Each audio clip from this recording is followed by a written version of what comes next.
Olá, sejam bem-vindas, sejam bem-vindos. Hoje a gente vai ter uma conversa sobre a estética comercial. Eu sou Pedro Luiz. Eu sou Alexandre Ferreira. Bom, a gente resolveu ter essa conversa depois de uma certa exposição de uma certa pessoa por causa de um certo procedimento estético, e se essa pessoa fez ou não o procedimento, a gente não vai entrar aqui no mérito, porque eu acho que, Alexandre, o mais importante da gente partir nessa conversa é que a gente não tá aqui para falar do gosto estético de ninguém e muito menos dos procedimentos estéticos que uns fazem ou deixam de fazer. Não é sobre isso o programa, mas a polêmica que se gerou aí dessa pessoa que fez o certo procedimento fez a gente pensar nessa questão e na pressão que se existe, não é isso, Alexandre? O nosso lugar aqui é o dos problematizadores. A gente tá problematizando o que hoje, Alexandre? Estamos problematizando a estética para além daquele sentido filosófico das artes, a estética que bate na epiderme, que tem a ver com a cosmética, com os tratamentos de beleza. E aí a gente vai pegar a metralhadora do Rambo e vamos atirar para todo lado.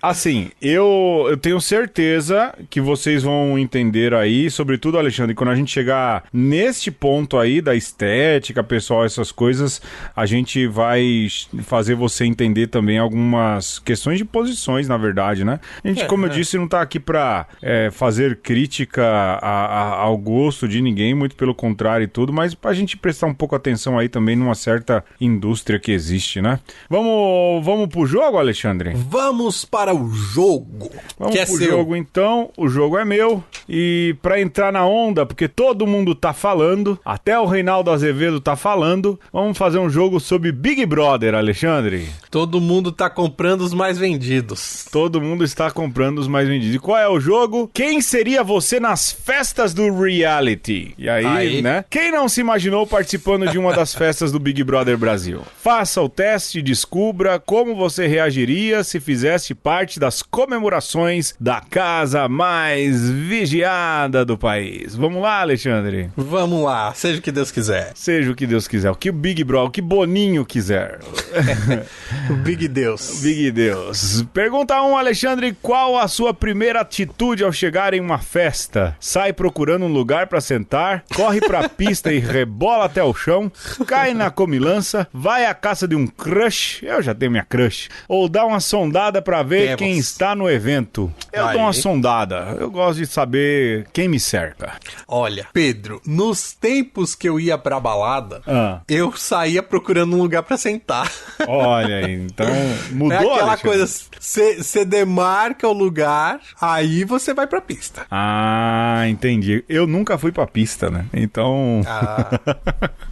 A pista não é o meu lugar, Alexandre. Não é o meu lugar. Eu já fui de pista, já fui de pista. Hoje sai procurando lugar pra sentar. É isso. Vai, Alexandre, vamos lá. Vai. Pergunta de número 2. Comprometedora essa pergunta, hein, Alexandre? Quando um gato chega junto, o que você faz? Ou uma gata, fica à vontade. Manda logo meter o pé, porque é uma pessoa bem difícil. Se faz de difícil, mas depois entra no papo. Finge que nem viu, pois quer curtir a festa com os migs. Não demora nada e tasca um beijão. Chama logo pra dançar com você e seus amigos. Bom, Alexandre... Vou fugir pela tangente aqui. Vai lá. Eu vou de chama logo pra dançar com você e seus amigos. Não, eu te entendo. Mas eu, se vivesse a vida ministerial, ia falar, manda logo o pé porque é uma pessoa bem difícil. Eu mando logo no pé, eu fico com essa primeira parte, entendeu? Não tem compromisso. Tá. Agora que não vivo a vida ministerial, porém tenho um compromisso na mesma altura, mantenho a resposta. Certo. Mando logo meter o pé, entendeu? Porque sou casado, tenho um compromisso de vida, não tô pra brincadeira. É isso. Só muda a configuração de vida. As convicções, as minhas, permanecem, assim. Eu não tenho nenhuma dificuldade em ser mal educado, você sabe disso, né? É verdade. Nunca teve. Vamos pra próxima, Alexandre. 3. Quando toca aquela música Top 5, como você reage? Sai gritando pela pista, uhul, eu amo essa música! Ou fica dançando na sua de olhos fechadinhos, só curtindo a vibe? Vai até o chão, seguindo a coreografia da modinha com os amigos? Ou não liga porque nem está por dentro da playlist? Ou lembra do ex-crush e fica com saudade? Não, deixa eu ver. Dependendo da música que toca, de olhos fechadinhos eu não fico. Eu não ligo, porque geralmente eu não tô prestando atenção na playlist. Eu. Olha, dependendo da música, eu vou sair gritando mesmo, viu? E vou gritar e vou pra pista. Se joga. E vou me jogar, vou. Opa. Tá certo. Alexandre, eu sinto que você tá dando respostas para serem contrárias à minha, viu? Não estou partindo do coração, hein? Não, do coração. Do coração. Eu sou essa pessoa, sou um livro aberto, virado de cabeça pra baixo. Ai, vamos lá, 4, Alexandre. 4. Quando você precisa ir ao banheiro, vai sozinha porque ninguém nasceu colado, se segura porque não consegue sair da pista, espera mais um pouquinho porque arrumou um lugar super confortado e não quer perder, já tem a ideia de dar uma passadinha no open bar logo depois, chama a amiga para ir junto, não consegue fazer nada sozinha. Eu vou sozinho porque ninguém nasceu colado. No caso eu sou homem, né? É diferente. Verdade. Mas mesmo se eu fosse mulher, eu pensaria assim, viu? Mas você não é mulher, como é que você sabe? Então, mas fosse um... mas vai essa mesmo. Não vamos entrar em polêmica. Mas não vamos, vai. Tá. Eu vou nessa de espera mais um pouquinho porque arrumou um lugarzinho confortável pra seguir a pergunta anterior. Do arrumar um lugar. Boa. Tá tão bom aqui, né? Vamos em frente, Alexandre. 5, você percebe que alguém está interessado no seu crush. O que faz? Na minha crush, no caso. Vixe. Dá um beijão na crush pra marcar território. Segue dançando, pois sabe que não dará em nada. Decide ir embora. Arma um barraco. Ou leva a crush pra escolher uma bebidinha e sai do ângulo de visão do concorrente. Olha, eu confio muito na minha crush, não é? Então eu ficaria bem tranquilo. Mas sendo BBB, dou um beijão na crush pra marcar território. Eu vou nessa do beijão na crush também. Tá certo. Porque aí você já ostenta, já pois também tem isso. Já em termos de Big Brother, você já faz aquele beijo cinematográfico, dá o close direito. Exatamente. Tá, olha aí, né? Fecha o VT da festa com o teu beijo, né? Isso, lógico. Beijo Beijo é sempre uma coisa bacana. Tirando de Judas. Vamos lá, o 6 é teu, Alexandre. 6. Seus amigos te chamam para ir embora. Você pede um tempo para fazer a última boquinha, aceita na boa e vai com eles, arruma uma confusão porque acha que ainda é cedo demais, diz que vai curtir até a última música, não se importa de ir embora sozinha, e implora para ficar mais um pouco. Eu vou embora de boa. Pois então. Se eu só tenho aqueles amigos na festa, eu já gosto de ir embora antes de começar todo mundo ir, né? Você é o cara que vai chamar. Eu sou o cara que vai chamar. Bora, já deu. Você sabe disso. Eu sempre vou embora bem antes, tal. Porque eu acho que eu tô incomodando. Então aceito na boa e vou embora com eles. Então concordamos. Vamos lá. Não tô gostando disso, de nós concordarmos. Não, vamos. Agora vai mudar. Vamos lá. A comida da festa acabou. Como você reagiria à situação? Ai, meu Deus. Não liga porque come pouco. Essa aqui é a tua, Alexandre. Já pode marcar aí, já. Fica triste, mas segue firme e forte na pista de dança. Aqui, pra mim, tem uma contradição. Ficar firme e forte na pista de dança, essas duas não rolam. Uma descredibiliza a outra. Vai embora porque sem comida não rola. Não se abala porque quer curtir o momento com os amigos. Ou vai falar com o responsável da festa porque não se conforma com a situação. Há a possibilidade de fazer um adendo aqui, não? Não. Por exemplo, eu iria falar com o responsável da festa porque não me conformo com a situação e iria lá comprar alguma coisa que tá faltando, entendeu? Olha, aí sim. Essa é a minha cara. Faz sentido. Então eu vou pôr essa. Eu vou manter a minha fama de faquir e não ligo porque eu como pouco. Muito provavelmente eu nem ia perceber que faltou comida. Muito provavelmente nem comer você vai nem teria comido. Dou uma beliscadinha ali e já vou pra outra pista. Boa, boa. Vamos lá, 8, Alexandre. Não podemos deixar de falar sobre o look da festa. O que costumo usar? Não largo o meu tênis, procuro um look mais simples e confortável, aquele pretinho básico. Claro, abuso do brilho, gosto do colorido mesmo em eventos à noite. Eu, Pedro, como sou praticamente um desenho animado em termos de moda, não largo meu tênis. Eu também não. Mas pra não ficar igual a você, porque eu não largo meu tênis mesmo. Eu dou graças a Deus que o lugar em que eu trabalho hoje me permite usar um tênis, lógico, não um tênis escandaloso, mas me permite usar tênis tranquilamente e tudo. Mas eu vou colocar, procura um look mais simples e confortável, porque também, ou o pretinho básico também é minha cara. Eu vou pôr o pretinho básico, porque eu gosto de camisa preta, né? Camiseta. Eu vou pôr a camiseta sempre elegante. Preta. Sempre elegante. Não tem como dar errado. Veja o resultado, vamos lá. Vamos lá. Quem saiu pra você, Alexandre? Olha, a foto aqui é de um participante que marcou a última edição do BBB. É o Babu. Pô, Alexandre! Por isso que eu gosto de você, cara. Tá vendo só, mano? E aí a descrição aqui é observador. Apesar de curtir festas, você costuma ficar mais na sua observando as pessoas e o que acontece ao seu redor. Você é daqueles que gostam de poder lembrar dos momentos mais interessantes na festa no dia seguinte, né? Esse sou eu. Ixi, pra mim deu um cara aqui que eu nem sei quem é. Tem dois barbudos conversando aqui, falando. E deu que eu sou o articulador, Alexandre. Aí, hein? Você gosta de festa sim, mas não deixa de ficar ligado no que as pessoas estão fazendo e falando. Aproveita a ocasião para expressar suas opiniões e conhecer pessoas novas. Deu tudo errado. Fala o que der na telha, tudo errado. Não se importa com o que as pessoas vão achar de você. Tudo errado. Tudo errado. Nada aqui sou eu. Mas tá bom, 13 minutos de programa já. Vamos pro que interessa, Alexandre. Vamos pro tempo.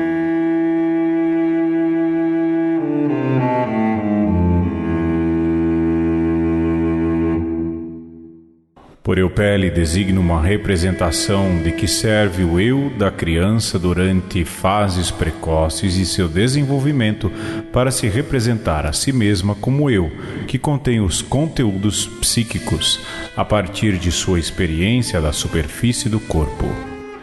Isto corresponde ao momento em que o eu psíquico se diferencia do eu corporal no plano operativo e permanece confundido com ele no plano figurativo.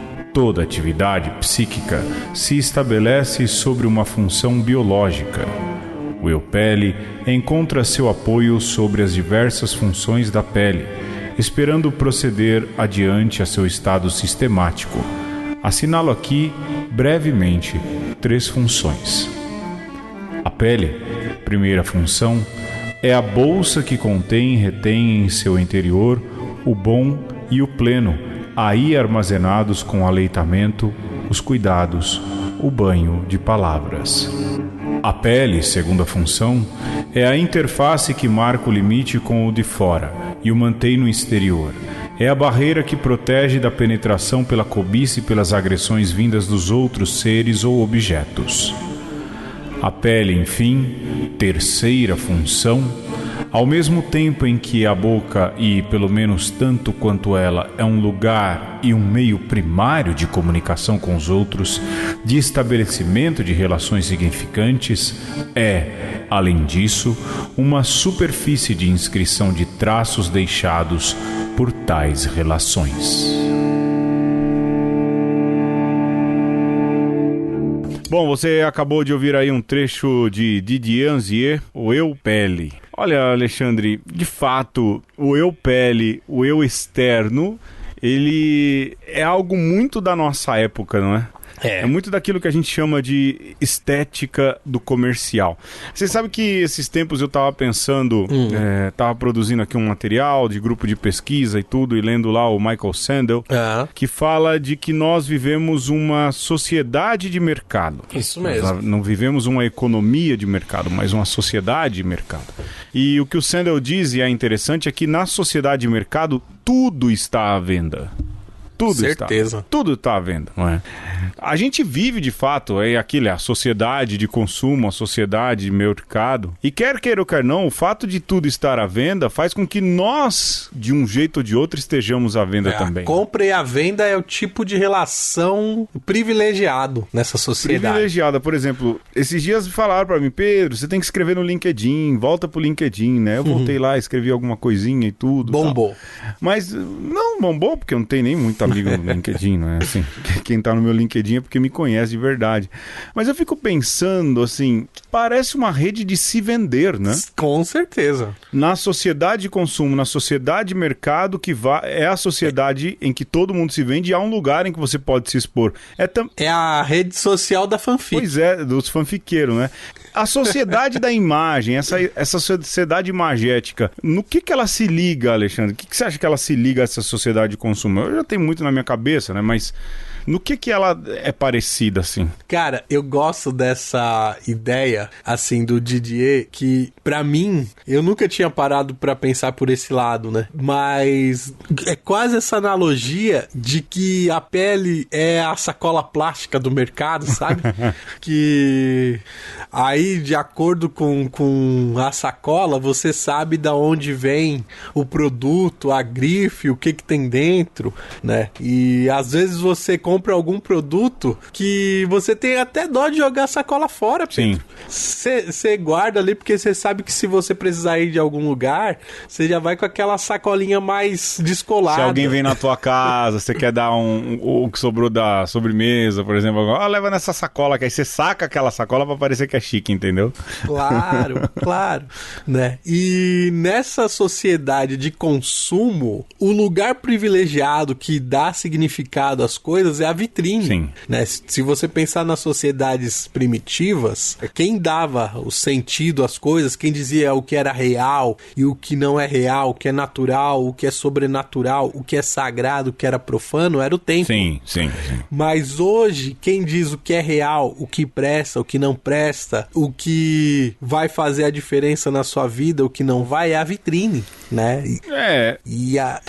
Mas faça uma analogia aí, Alexandre. Por exemplo, os shopping centers hoje, que contêm vitrines, não são hoje os grandes centros religiosos do nosso tempo, não? Com certeza.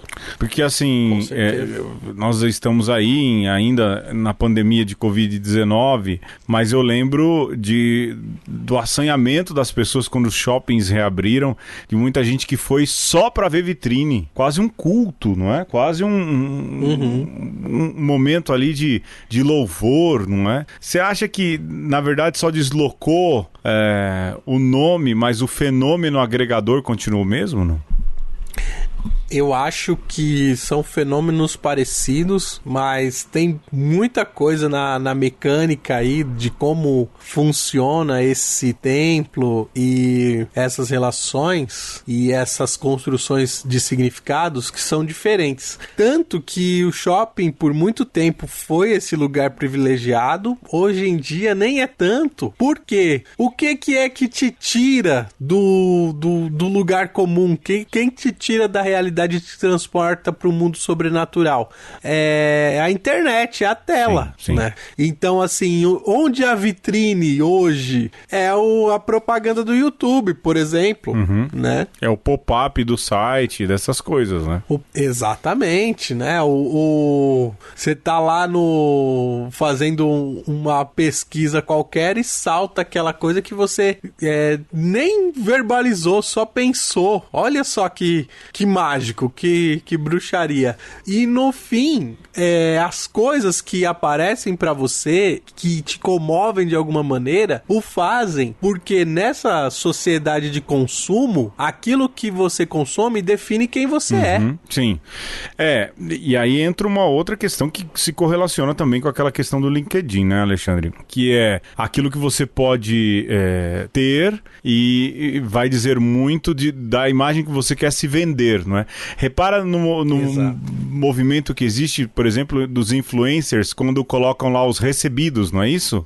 Olha aqui, pessoal, o que eu recebi, olha aqui os meus recebidos, não é? De alguma maneira, é você não só atrelar um produto, uma velha jogada da propaganda, atrelar um produto a uma pessoa de influência, mas é você dizer, olha o quanto eu sou recompensado pela imagem que eu vendo a respeito de mim mesmo, né? Sim.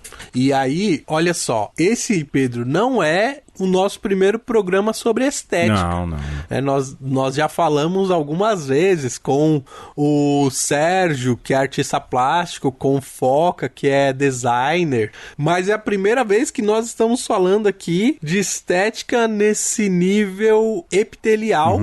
E olha só, a gente poderia estar falando aqui de cosmética, poderia estar falando de beleza física, mas nós estamos falando primeiramente de personalidade e de como, na verdade, a imagem vai para além desse lado estético. Tem esse lado estético, mas é sobretudo esse imaginário, no sentido de que a imagem cria nas pessoas uma certa fantasia, e no fim, você está trabalhando em níveis de fantasia, né? A fantasia de quem está se vendendo e a fantasia de quem está comprando essa imagem vendida, né? E aí é que tá, né? Porque nos dias de hoje, muitas vezes você vai se vender não necessariamente como o mais bonito, como o perfeito, você pode se vender também como o exótico, né? Como o doidão, como o espalhafatoso.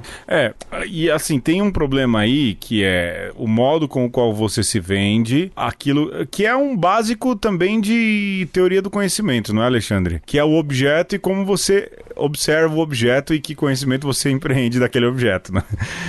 De que maneira que o doidão se vende como doidão, e aí esse cara se vende uma figura, um doidão, um cara totalmente descompensado, de uma figura exótica, mas precisa entender como ele se enxerga e, mais do que isso, entender como os outros o compreendem, né? Vou dar um exemplo muito fácil disso. Às vezes a gente vai tirar uma foto pra postar e você fala, não, desse ângulo eu não gostei. Mas a pessoa que tá, por exemplo, tá com você fala, mas é uma foto tua. Fala, mas não é o jeito que eu me enxergo. Tem muito isso, o ângulo melhor, ou seja, a autocompreensão, ela não é sempre a compreensão que os outros têm de você. Esse jogo também é importante naquilo que diz respeito à imagem pessoal, à imagem de si e à imagem pro outro, né? E isso é importante pra gente entender também a questão da estética pessoal, porque vai muito também da aceitação que se tem de si. Se eu sou mais gordo, se eu sou mais magro, se eu sou mais alto, se eu sou mais baixo, essas aceitações, elas também passam, isso não é nem psicologia, assim, mas é um pouquinho, vamos lá dizer, do modo com o qual que eu me enxergo e do modo com o qual eu me aceito também, né? Assim, quando a gente pensa numa sociedade de mercado, geralmente, ou antigamente, se pensava assim, bom, você tem que se enquadrar naquilo que o mercado pede. Só que a gente chegou num grau de complexidade tão grande disso que não se trata mais de você se enquadrar, se trata de você achar o mercado certo para aquilo que você quer vender. Nicho. Então, é o nicho. Então, assim, isso é muito doido porque, assim, se você tem um autoconhecimento, né? Se você tem uma autoimagem sua que corresponde àquilo que os outros veem, você não precisa se fazer diferente, né? Talvez você doura a pílula, talvez você se enquadre um pouco ali, mas no fim, se você tem uma boa compreensão do que você é e você consegue transparecer isso pro meio certo, pronto, né? O esforço não é tão grande. Sim. Ainda que, a partir do momento que você entra nessa dinâmica, o público também começa a te moldar, te requisitar, te pedir certos sacrifícios, e aí existe esse jogo sádico de que você acaba querendo sim agradar, e geralmente começa a dar os problemas, né? Porque você você já não sabe mais se aquela autoimagem é sua, de fato, ou se é algo que você fez pra construir pra agradar seu público. Ô, Alexandre, recentemente em casa a gente estava assistindo o documentário do Raul Seixas, eu não sei se você já viu, o início, o fim e o meio. E lá sim. pelas tantas, alguém diz uma coisa que, assim, me chamou bastante atenção, é que o Raul Seixas, no fim, ele capitulou ao personagem que nem tanto ele criou, mas que criaram pra ele. Né? E ele vestiu tanto essa roupa que entrou e ficou nessa loucura e ficou preso nisso, a ponto de não conseguir se libertar mais. E quando você olha, sem nenhum desrespeito aí ao grupo de fãs do Raul Seixas, mas quando você olha o grupo de fãs do Raul Seixas, você fala, cara, é de fato um universo à parte, todo doido, todo diferente, mas você consegue imaginar, verdadeiramente, talvez ele tenha ficado preso a esse jeito e não tenha conseguido mais se livrar desse modelo, né, que é o Raul Seixas, que era o Raulzito, né? Mas é muito doido isso, né? Porque, assim, por mais que seja algo, digamos, psíquico, né? Uma persona ali, né? Com uma personalidade própria, com trejeitos próprios. Isso, de alguma maneira, extrapola essa questão subjetiva e vira um jeito de se vestir, um jeito de falar, um jeito de você até moldar o seu corpo, né? Pra, de alguma maneira, mostrar, evidenciar aquilo que você quer transparecer. Sim. E tal. Aí, quando você pensa nisso, fica difícil mesmo de você abandonar a persona, porque você começa a empenhar o seu corpo nisso, né? Então, a estética tem isso. Antigamente, quando você falava em estética e pensava em uma obra de arte, ainda que o artista fizesse uma obra e aquilo carregasse o seu nome, né? Aí isso é um Rembrandt, sim, né? Isso é um Picasso. Quando você fala hoje em estética e atrela isso ao fisiculturismo, ao hedonismo, a cultura dos corpos, você é ao mesmo tempo artista e você é a obra. E aí o seu cabelo, o seu... a sua maquiagem. A sua maquiagem, tudo isso tende a ser cada vez mais algo de transformação do corpo, né? Então, uma maquiagem hoje, por exemplo, antes as mulheres iam lá e pintavam a sobrancelha, né? Arrancavam os fios. Hoje o pessoal vai lá e faz uma tatuagem na sobrancelha. Sim.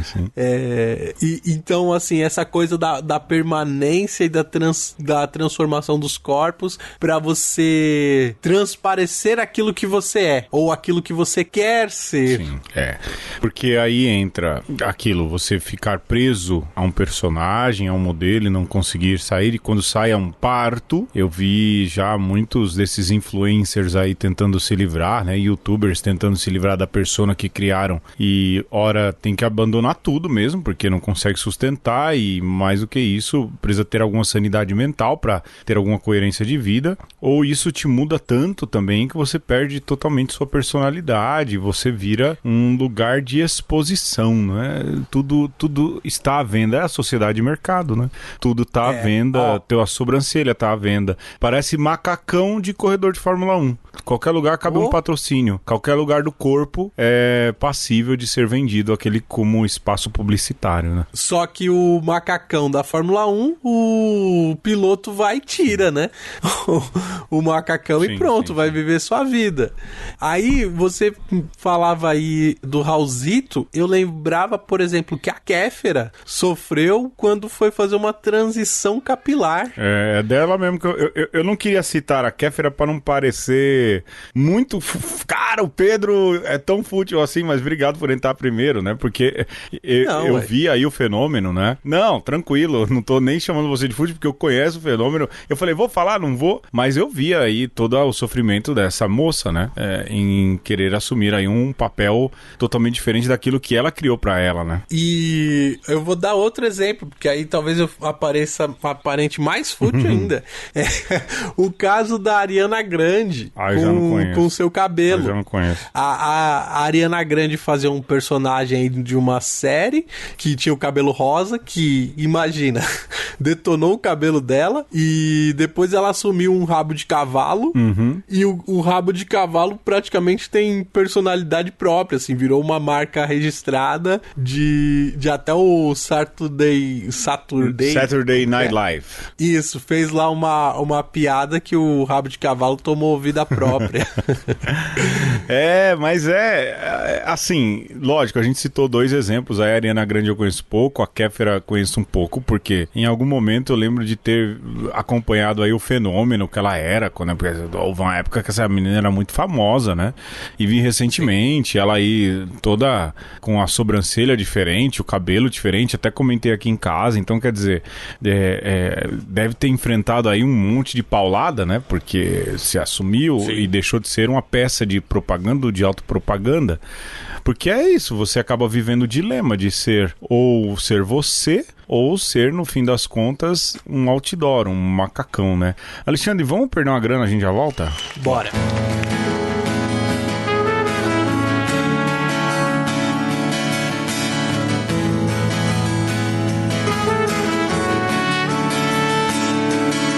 Quando Deus te desenhou, Ele tava namorando. Quando Deus te desenhou, Ele tava namorando. Na beira do mar, na beira do mar, amor. Na beira do mar, na beira do mar, amor. Vamos chamar a vibe aqui pro teatro, a positividade, a leveza.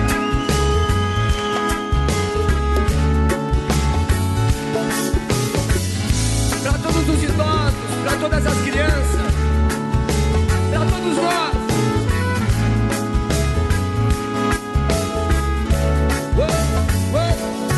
Quando Deus te desenhou, Ele tava namorando. Quando Deus te desenhou, Ele tava namorando. Na beira do mar, na beira do mar, do amor. Na beira do mar, na beira do mar, do amor. Papai do céu, na hora de fazer você, Ele deve ter caprichado pra valer. O dono da pureza no seu coração, e a sua humildade fez chamar minha atenção. Tirou a sua voz e o própolis do mel, e o teu sorriso lindo de algum lugar do céu. E o resto deve ser beleza exterior, mas o que tem por dentro para mim tem mais valor. Quando Deus te desenhou, Ele tava namorando.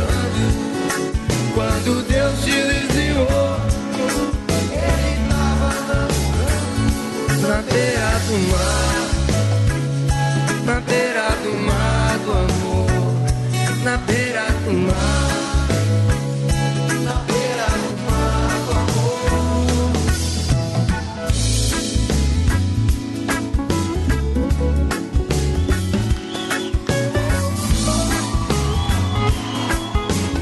Na vibe, vamos cantar.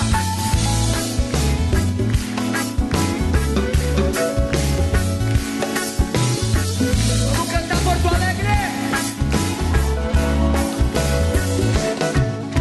Papai do céu, na hora de fazer você,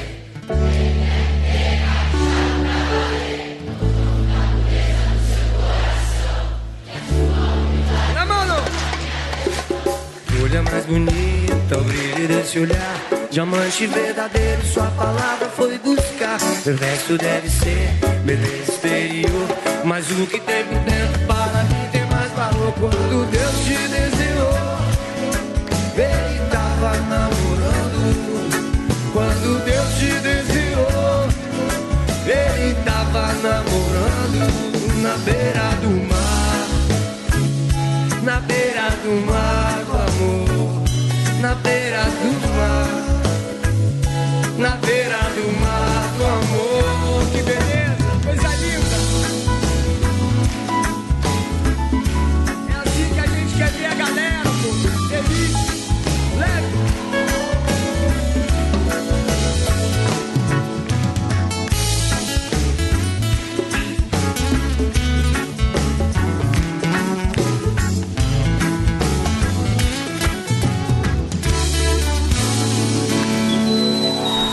Quando Deus te desenhou, ele tava sem borracha.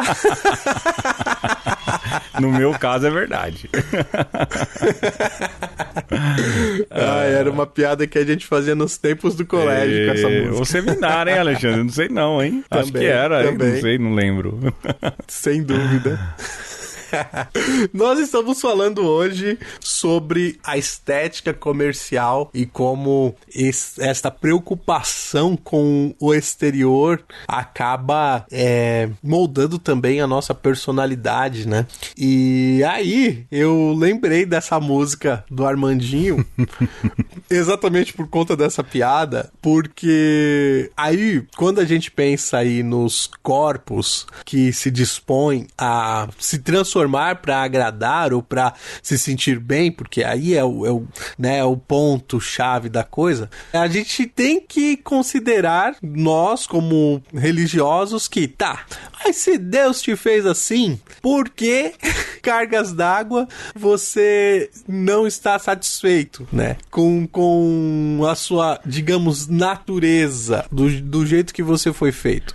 Mas, antes de nós entrarmos neste ponto, digamos, teológico da coisa, Pedro, acho que a gente pode falar sobre essa questão do controle e da liberdade dos corpos. Sim, antes até de entrar na questão de controle e liberdade dos corpos, e eu prometo não entrar em Foucault.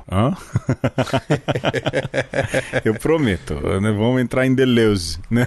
Deleuze. Eu queria lembrar uns tópicos que eu acho que são importantes justamente na questão da imagem, da autoimagem, não é, Alexandre? Porque a gente não tá aqui nem querendo tratar das questões de ordem psíquica também. A gente sabe que tem gente que tem uma questão psíquica muito forte em aceitação do corpo. A gente sabe da gravidade, por exemplo, tem gente que tem, e aí não é só psíquica, não é? É psíquica, mas também medicamentosa, de ordem...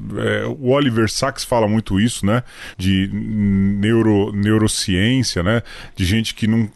Por exemplo, eu acredito que essa minha mão não é pra estar aqui, ela vai fazer de tudo pra decepar a própria mão. Existe esse tipo de caso, né? Existem vários casos relatados. E, lógico, de maneira mais presente, o caso das pessoas que são transgêneros, não é, Alexandre? Que não se enxergam enquanto homens e aí fazem uma transição de gênero para mulher e vice-versa. Então, a gente não tá entrando nessa seara, a gente tem muita consciência da seriedade desse assunto, a gente não tá querendo entrar e nem falar da questão de ordem psíquica, não é um disclaimer, mas... Dessa adequação, né? Sim. Que às vezes é preciso ser feita mesmo. Pra pessoa viver, pra pessoa conseguir viver. Então, assim, a gente tem muita consciência disso. A gente não está falando desse ponto de vista. A gente está falando aí de uma outra questão, não só de superficialidade, muito pelo contrário. Não tá pra criticar quem fez procedimento estético ou não. A gente entende as motivações. Nós estivemos em confessionários, né, Alexandre? Claro. A gente entende as motivações aí do coração de cada um. A gente tá falando da comercialidade da estética. Essa existe, ela é muito forte, né, Alexandre? E aí entra essa questão de autonomia dos corpos, não é? Porque o que mais se vê é gente entrando justamente nessa corrida maluca que é a estética de pele e o quanto isso faz com que você não tenha autonomia sobre o seu próprio corpo. Não, porque eu preciso ter aquela sobrancelha, porque eu preciso ter aquele batom. Eu lembro que uma vez, e aqui eu já tô falando faz 20 minutos, e tinha aquela novela que dos hindus, não é? Na Globo. Sim. Que as pessoas usavam assim uma coisa na testa, um pingente na testa, e chegou uma velhinha, né? Uma senhora que era bem deslumbradona, assim, uma figuraça, né? E chegou com aquilo colado na testa. Eu falei, mas o que é isso? Ah, não, é por causa da novela e tudo. É esse o exemplo, não é, Alexandre? Ela usou uma pedrinha, mas se ela pudesse fazer alguma outra coisa, ela faria. Então, olha, você me fez pensar aqui, Pedro, que eu tava pensando em uma outra vertente e você me fez pensar que a conversa básica. Essa é uma conversa, né? Que pra mim, né, o meu argumento ia na direção de que essas pessoas, por estarem com uma liberdade exacerbada, elas vão transformando seus corpos de uma maneira desenfreada. Mas você me fez pensar que às vezes não é porque elas querem, que elas estão presas a paradigmas ou a modismos que, na verdade, essa pretensa liberdade, na verdade, é uma prisão. Mas é também a necessidade de se estar no jogo, de não ficar de fora, né? Então eu preciso estar no mundo e o mundo exige que eu seja assim, então é isso, entra nessa corrida maluca, não é, Alexandre? Mas voltando à autonomia dos corpos, né? Bom, a gente já passeou um pouco levemente sobre isso, né? Mas isso leva a pensar o quanto o meu corpo é meu à medida em que eu vou cedendo o meu corpo, não à propaganda, mas a esses sabores, não é? Do modismo. Aí você pega alguém que atravessou os anos 80, 90, 2000, 2010, 2020, você olha o corte de cabelo dessa pessoa, né? Já teve mullet, já platinou. Já teve de tudo. Lógico, isso é um exemplo, pessoal. A gente acompanha, o modismo é normal, é muito normal isso acontecer. Mas há gente que capitula para coisas muito mais graves, não é, Alexandre? Perde totalmente a autonomia da personalidade. Eu preciso ser assim. Esse é o cuidado que deveria, né, se ter, ou quanto essa indústria faz as pessoas perderem o controle do próprio corpo. Olha só, pra mim, Pedro, a pedra de toque dessa conversa é assim, né? Você antes tinha um aspecto que era de produtos, né? Então você comprava a lace que você queria, você comprava a roupa da marca X, mas hoje isso foi pro aspecto, digamos, médico, cirúrgico. E, cara, quando a medicina surgiu, ainda que muito provavelmente tinha lá também procedimentos estéticos, mas o Hipócrates, quando inventou lá o juramento, era porque tinham pessoas doentes e você tinha que devolver a saúde, né? O médico tinha essa missão sagrada de devolver a saúde para as pessoas. Sim. E hoje, a medicina e a medicina que dá grana não é a medicina da saúde, né? E não é a medicina para todos. Então, a gente tá chegando aí no ponto do ser humano biônico, né? Que você vai poder arrancar um olho para colocar uma câmera de infravermelho. Você vai poder amputar suas pernas para se tornar a pessoa mais rápida do mundo, né? Não porque você estava doente, mas porque você pode colocar pernas mecânicas e que vão te transformar num super-homem, né? Num além do homem. De novo, pode parecer a gente correndo atrás do próprio rabo, mas é uma pressão comercial tão grande que mostra a segregação que isso não causa, mas acho que demonstra ou revela, esse é o melhor termo, nessas horas, não é? Porque você tem a medicina, você tem a medicina básica, e aí você tem, vai lá, a medicina dos ricos, não é? E isso é a medicina que muda corpos, que, entre aspas, embeleza, não é? O que acaba gerando, Alexandre, um problema muito maior, não é? Porque o pobre, que não tem direito ou acesso a isso, acaba sendo oprimido, mas mais do que isso, se vitimizando. Vou dar um exemplo bem claro, não é? Que é o caso das travestis, que muitas vezes precisam fazer ali, ou desejam fazer um procedimento estético para se parecerem, para fazerem ali a transformação de gênero, e se submetem a procedimentos cirúrgicos, que na verdade não são cirúrgicos, né? Que as matam. Porque coloca silicone industrial, ou seja, são cortadas e recortadas. Nesse sentido, mostra o quanto esse novo jeito, essa nova medicina, o comércio da estética comercial, ele é cruel até com quem tem alguma questão, não é que a ordem psíquica que é louco, não é isso, não. Mas outras questões mais sérias, não é? Vou te dar um outro exemplo. Uma mulher pobre que tem os seios muito grandes, que Sim. isso vai causar um problema na sua coluna, né? Todo um mal-estar aí, nos próprios afazeres das coisas diárias, né? E que para conseguir fazer uma cirurgia corretiva tem que apelar pro SUS, né? E vai demorar anos. Isso é se conseguir, né? É um procedimento estético que talvez tenha a ver com até a sua autoestima, que é muito legítimo, mas tem a ver também com a sua saúde, né? E é oprimida, né? Porque não tem a liberdade e não tem a possibilidade de fazer isso, né? De fazer essa cirurgia que para ela seria essencial. Enquanto, por outro lado, né? Uma coisa que eu fiquei pensando aqui hoje, né? O quanto se gasta com as tais harmonizações faciais. E aí você pensa, quem faz esse tipo de coisa é porque tem muita grana. Sim. Por outro lado, você tem aí os dramas cada vez mais próximos ou cada vez mais expostos, por exemplo, de crianças com aquela síndrome chamada AMI.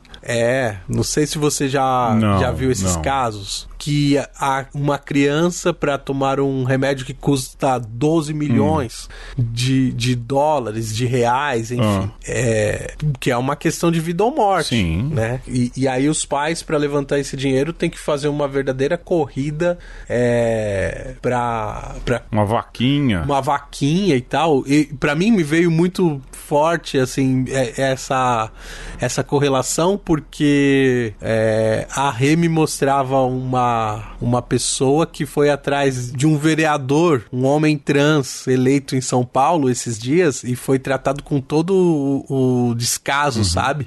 Porque afinal de contas já foi eleito, né? Sério? Não precisa mais demonstrar empatia por ninguém, mas a pessoa foi atrás deste vereador porque uma empatia com uma criança que sofre. Imaginou que ela teria algum tipo de empatia. De AME, né? E aí é que está, né? Você fica pensando, uma medicina cara, por um lado, que pode definir a sua vida, mas que é absurdamente cara. E você tem um gasto absurdamente gigante também e desproporcional com procedimentos estéticos. Ou seja, né? Para fechar aqui o raciocínio. Enquanto uns têm a liberdade de definir se a sua cara vai ser mais quadrada ou não, outras pessoas estão morrendo porque não tem o mínimo para se manter viva. E a mesma medicina, né? São as pessoas formadas da mesma forma que juraram salvar as vidas. Isso coloca em xeque até a própria medicina, né? Mas aí vão dizer, mas aí é a cirurgia plástica, que é uma outra área e tudo. Mas isso mostra, ainda nessa área social, Alexandre, o quanto isso é complicado. Por exemplo, imagine, de novo, eu falei lá dos transgêneros, né? Das travestis, esse é o termo correto. Mas imagine um jovem de longe, do interiorzão do Brasil, que passa pelo mesmo problema e também gera uma pressão psíquica, gera uma pressão de ficar aí deprimido, de ficar doente. Qual o acesso que essa pessoa vai ter?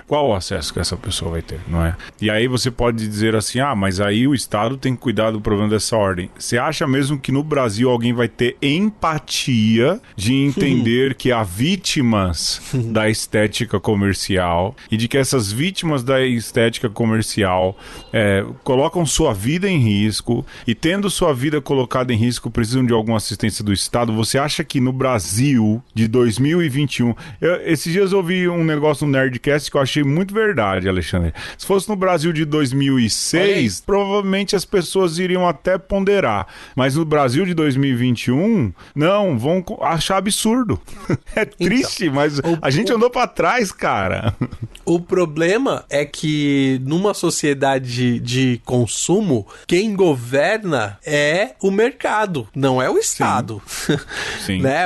Teoricamente, o Estado é formado por indivíduos, né? Por pessoas, que são todas iguais entre si. Mas numa sociedade de consumo, quem regula, quem dita as regras é o mercado. Então, não coloque o Estado para fazer esse trabalho, porque o Estado tem que ser mínimo. E o Estado tem que ser subserviente ao mercado. Cara, eu fico pensando assim, de novo, pela terceira vez, não é? Isso mostra o quanto essa sociedade de mercado, no ponto de vista estético e em todos os outros, a gente tá falando de estética que, assim, pode parecer besteira, mas para algumas pessoas isso é decisivo, não é, Alexandre? A gente sabe o quanto, às vezes, alguma questão estética ela é decisiva e o quanto ela também pode ser excludente a ponto de matar, né? Pra gente entender isso, né?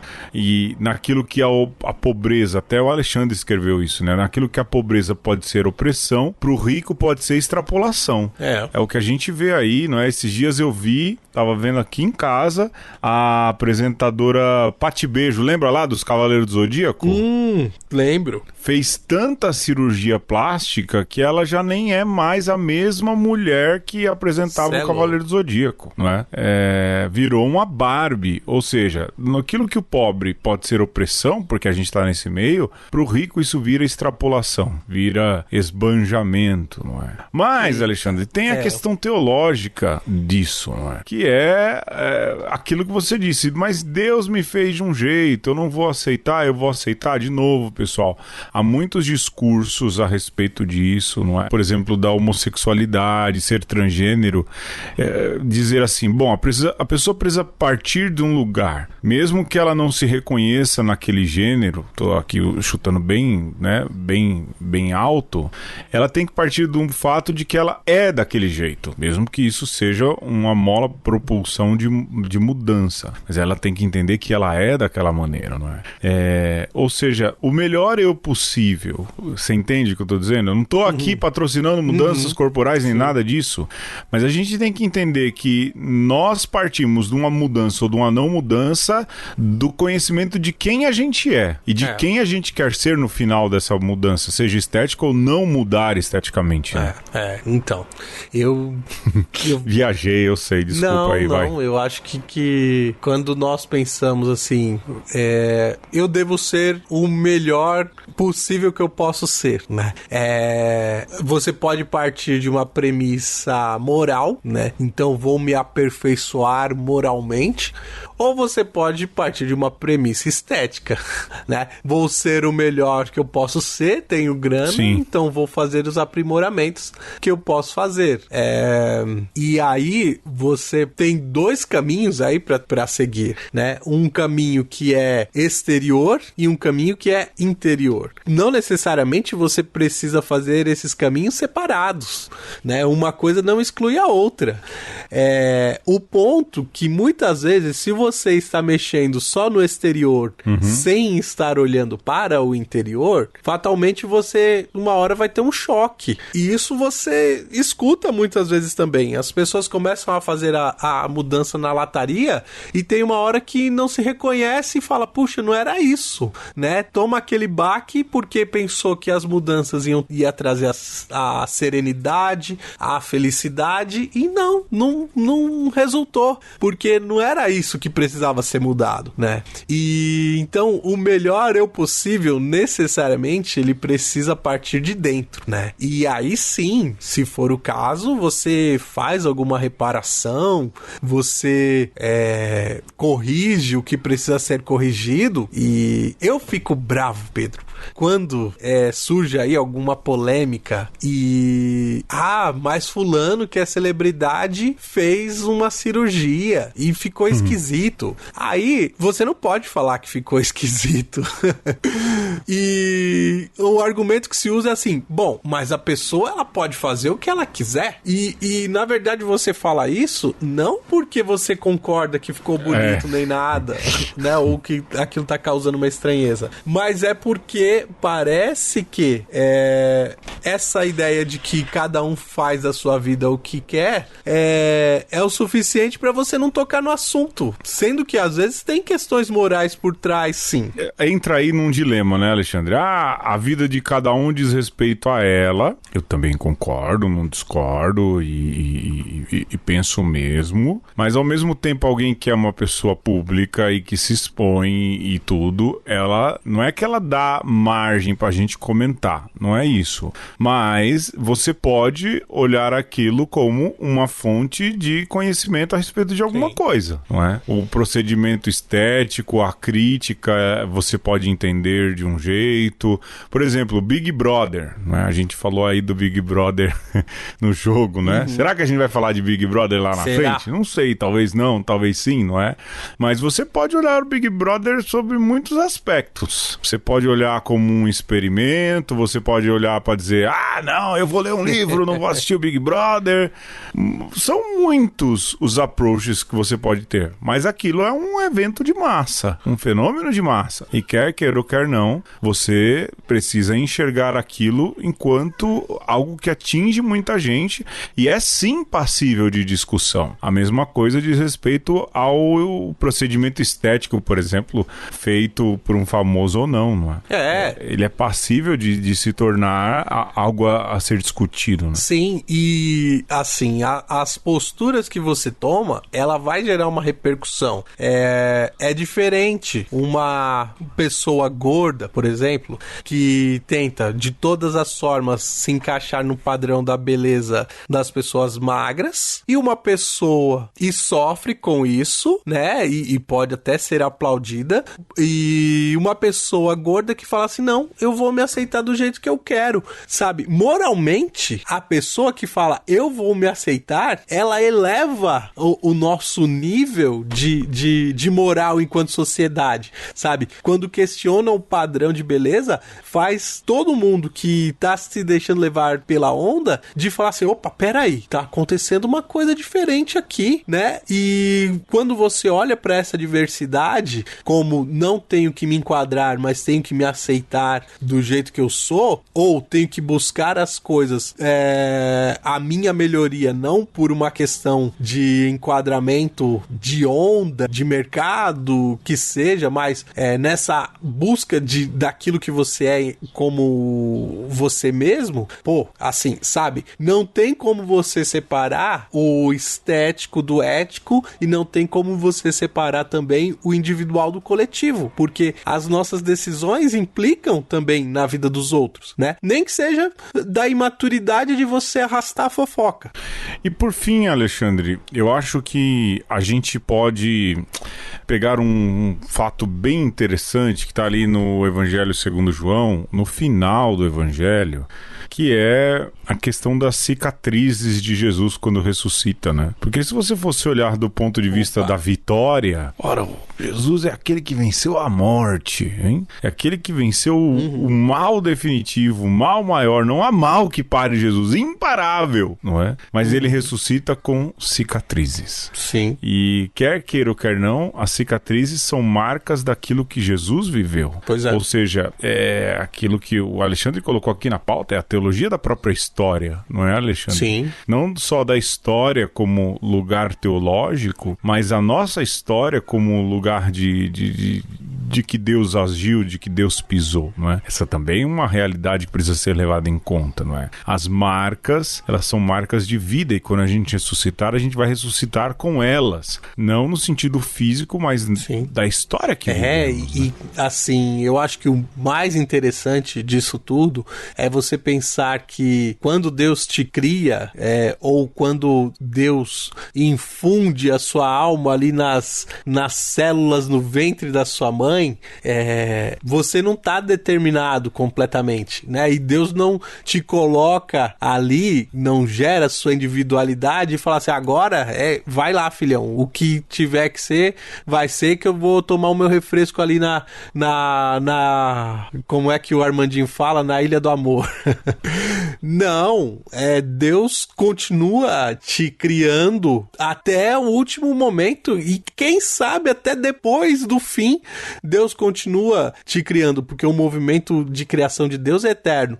Então, você aceitar a sua história, você conseguir olhar para as marcas que a sua história deixou em você, magrelo, careca, remendado, com banguela ou com dentadura, cara, Deus não te deixou em nenhum momento. E essas questões, quanto melhor você tá resolvido com você, ou você busca resolver, é importante para você. E Deus não vai te abandonar. Esse que é o ponto. Como não abandonou Jesus. E Jesus é tão bem resolvido, né? Tão humano que é e tão divino, que é capaz de dizer pros discípulos, olha aqui, tem as marcas, eu passei pela morte. Não é tudo, né? Como diz lá o Emicida na música, né? Permita que eu fale, não as minhas cicatrizes. Mas as cicatrizes é parte daquilo que eu sou também. Sim. Né? Não é tudo que eu sou, mas também tem, é parte do que eu sou. Bonito, hein, Alexandre? Eu acho que deu, né, meu irmão? Eu acho que deu. Deu porque hoje o horário vai avançado, amanhã eu tenho que acordar cedo pra começar a editar esse programa, a semana tá cheia. Não vai ter carnaval, então, né, o ritmo tá pesado e por isso acho que já deu o que tinha que dar, né? Desse papo, Alexandre? Acho que sim, né? Pelo menos por enquanto é isso. Se necessário for, voltaremos ao tema. Exato. E desistir nem pensar, agora tanto faz, porque estamos indo de volta pra casa. Já estamos em casa, então vamos pra frente. Olha, eu fico por aqui, obrigado pela audiência. Lembre lá dos patrões de uma conversa, eles recebem programas todo mês. Aliás, obrigado, patrões. É isso, Alexandre. Sem mais delongas, eu fico por aqui. Um beijo. Um abraço. E um aperto de mão. Juízo! Até semana que vem. Tchau, tchau.